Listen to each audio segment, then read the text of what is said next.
早安，各位观众朋友，大家早安。其实还有一些残存的水汽在我们的东半部海面，大家可以看到呢，包含花莲、台东还有恒春半岛上空呢，还是有一些水汽存在啊。所以呢，气象署也在持续发布大雨特报当中。那现在来说的话，海上台风警报都还是有的。我们来看看海上台风警戒的范围是在台湾海峡，但是现在呢，台风的位置啊，已经来到了金门的西方，大概是200公里的地方，而且呢，它已经减弱为是轻度台风了。所以呢，气象署在早上的5点半就已经解除了陆上台风警报，在稍后的8点半呢，也会解除海上台风警报。但是我们还是提醒大家，今天还是有一些残存的水汽影响，所以大雨、豪雨特报都在持续发布当中。我们来看看下一张的警报单，大雨特报的范围要特别注意的是屏东的山区哦，在发布的是豪雨特报，另外像是高雄啊、屏东、花莲、台东、澎湖、金门，还有宜兰山区，刚刚也新增了恒春半岛跟兰屿绿岛，在发布的是大雨特报当中。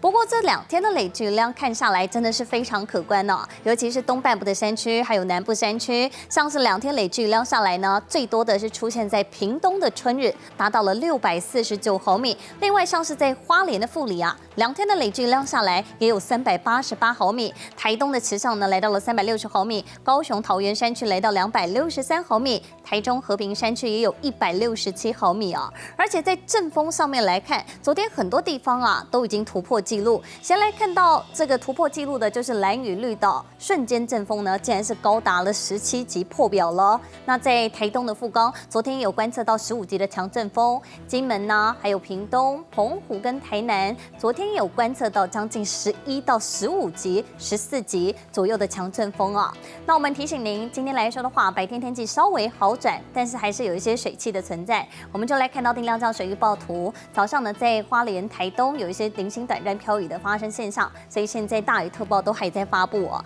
那到了上午晚上时间，大家要特别注意的呢，就是午后雷阵雨，尤其像是在南部山区，还有在中部山区，就容易会有午后雷阵雨的发生。到了晚上入夜时间，这样的降雨状况已经开始逐步的趋缓。未来几天的天气来说的话，水汽也还是很多。我们先来看到今天来说的话，要注意是午后雷阵雨，还有清晨的时候在花莲、台东、恒春半岛容易会有一些飘雨的现象。礼拜5到礼拜6这2天还是偏东风，所以宜兰、花莲、台东跟恒春半岛偶尔会有一些飘雨的情况发生呢。另外来看到了礼拜天到下个礼拜1，受到南方云系的影响之下，水汽又越来越多了，几乎整个台湾一整天都容易会有飘雨的情况发生。另外呢，在下午时间也要特别注意啊，容易会有午后阵雨发生状况。所以再度提醒大家，今天虽然说台风远离了，天气状况逐步好转，但是水汽还是很多，尤其现在在东半部还是有一些飘雨的现象。另外在下午的时候，也因为水汽比较多的关系，容易会有午后雷阵雨。再度提醒您